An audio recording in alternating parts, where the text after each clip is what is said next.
Hey everybody, this is Justin with Sinnard Technologies, and I'm coming at you today what I'm working on today, behind the scenes of app development, and what I'm working on. And today is also some more work on PumpBell, and I'm working on learning different things I can do to attract more customers who will be interested in my product.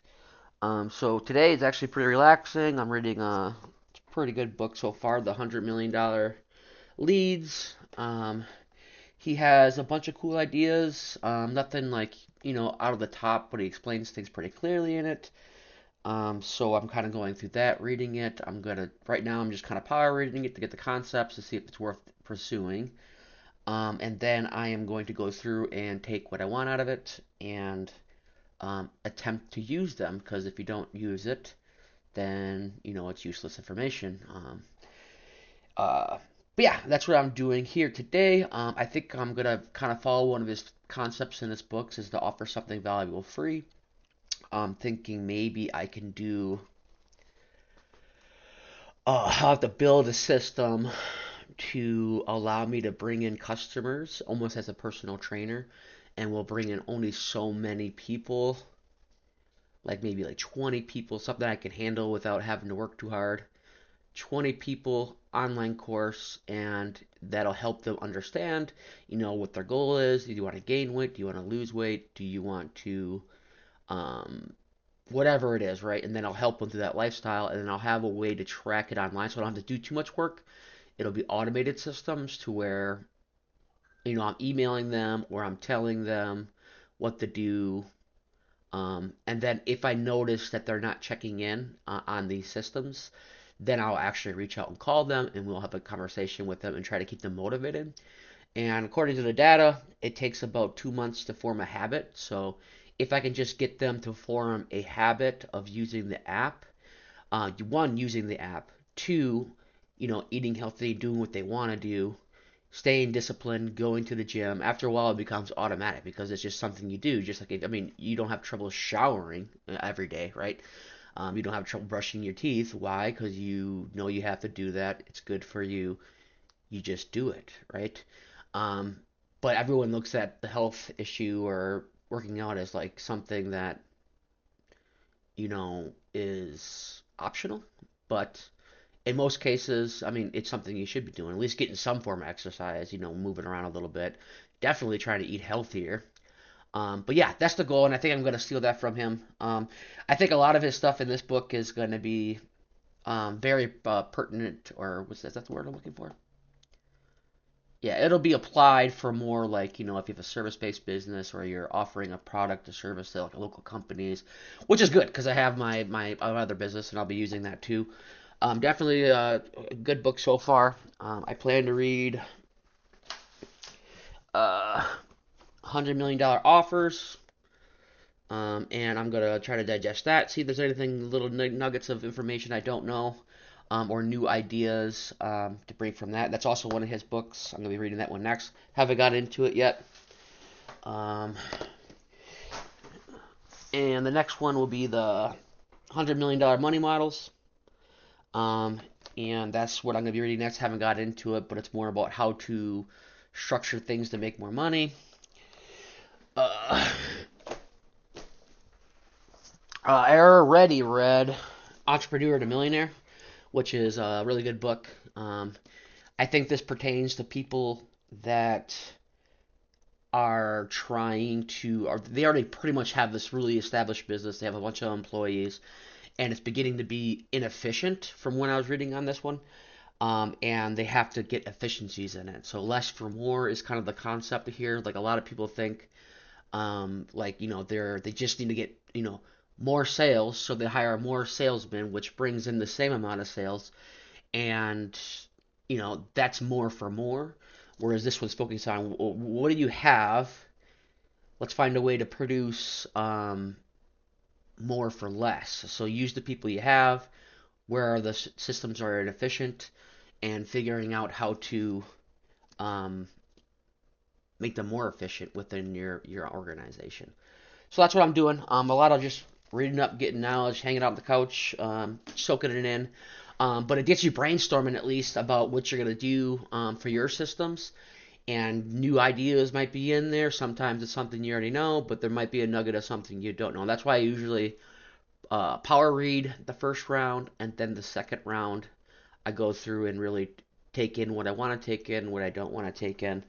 Um, but definitely, sometimes sometimes the book don't have something you need at the time. Like I said, I feel like this is more for like a big established business, and they are needing to improve the systems that are already in place. Because he talks about like HR, he talks about all these things inside there, but there's definitely nuggets of good information out of there.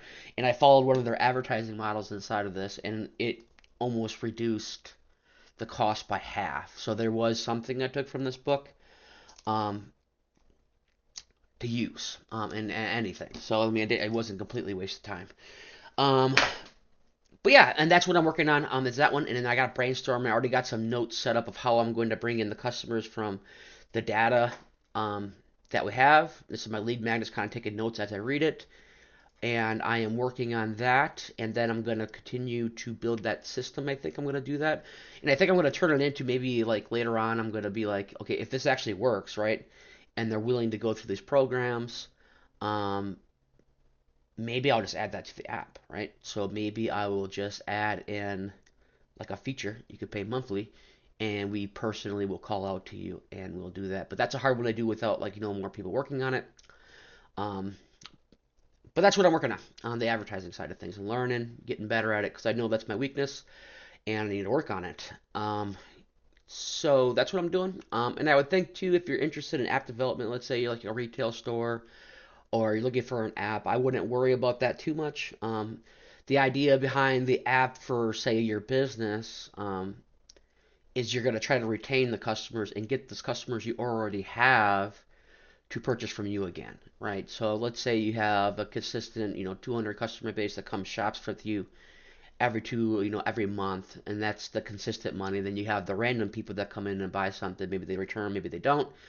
And the idea behind that is that while you're in there, your app will be there, present, let them know, and then it brings those random customers back in, or it makes it easier for the customers that you have to then buy your products again because they can buy it from their living room at this point. Or if you're, a tattoo parlor and you always reach out, through Instagram or something like that. Well, if you can get them to have an app in their phone, you can reach them in their living room when you post a new design or you post a new thing or whatever they want. Or you can have scheduling inside there. So it won't be as hard for you to get customers with like something like I have my fitness app. Um, it's harder to reach because I mean you have to have a lot of customers and it's going to be a bunch of people you don't know that you have to convince to get to use your app. Is essentially what it comes down to. So you definitely need better systems in place for that. But I mean, I wouldn't worry about the advertising side too much on the apps. If you're an established business, have customers, you already have the people you're going to reach. You just have to convince the people that are there to then use your app and then retain customers, right? Or make it easier for them to buy. So in that case, it pays for itself because they're buying more products from you. So that's the idea behind an app for most people who are going to need it. Definitely, if you have an idea for an app, uh, say for the general audience, like I'm working on, um, that's definitely going to be something you're going to have to think about later. It's not like how it's not like everyone thinks like unless you have a super original idea and you happen to post it on YouTube and the right people happen to see it and it is crazy cool. I mean, yes, it's going to blow up, but in the most part, if you're putting an app in an industry where there's already a market, which isn't a bad thing. A lot of people I think feel like they get confused because well, there's only so many of these so many of these businesses around. I mean, I can't make money. The reason why there's so many of those businesses around is because they're making money, and you just got to get part of the market share, and then try to get more of the market share than they do. Try to innovate a little bit and put a feature in that they don't have. Things of that nature. So I mean, it's definitely going to be a different dynamic. Whatever app you build, depending on who you're trying to reach. If you're already trying to reach your established customers, not bad. It's going to be easier time. If you're trying to reach people that don't know who you are, never heard your name, they don't know anything about you, uh, it's going to be a harder time, and you got to definitely find systems to bring them in. And that's the goal today. I would say if you need help with app development, or if you're looking for app development, I know a lot of people or a lot of small businesses can use an app. They don't realize they can use an app, and it's probably going to be more powerful than a website because, like I said, you're if you already have a big customer base and they're already going to use shopping, you just got to get them to use it, and you have more ways to reach them, or they have more ways to buy from you, and it makes it easier for them to then buy your products. So definitely think about it if you already have a good customer base. Otherwise, if you have an idea, I do have a new idea of an app that you're going to reach the general public. I do have NDA agreements available for you if you'd like to use that, and then we can talk about your idea. That way, you're not worried about maybe stealing your idea or something like that. I'm definitely not in the stealing idea business. I am in the building app business, and that's what I'm going to do. Um, but yeah, I think I'm going to wrap this up and get back to reading and getting back to thinking about how I'm going to advertise and get some more work done. Otherwise, you all have a good day. Bye now.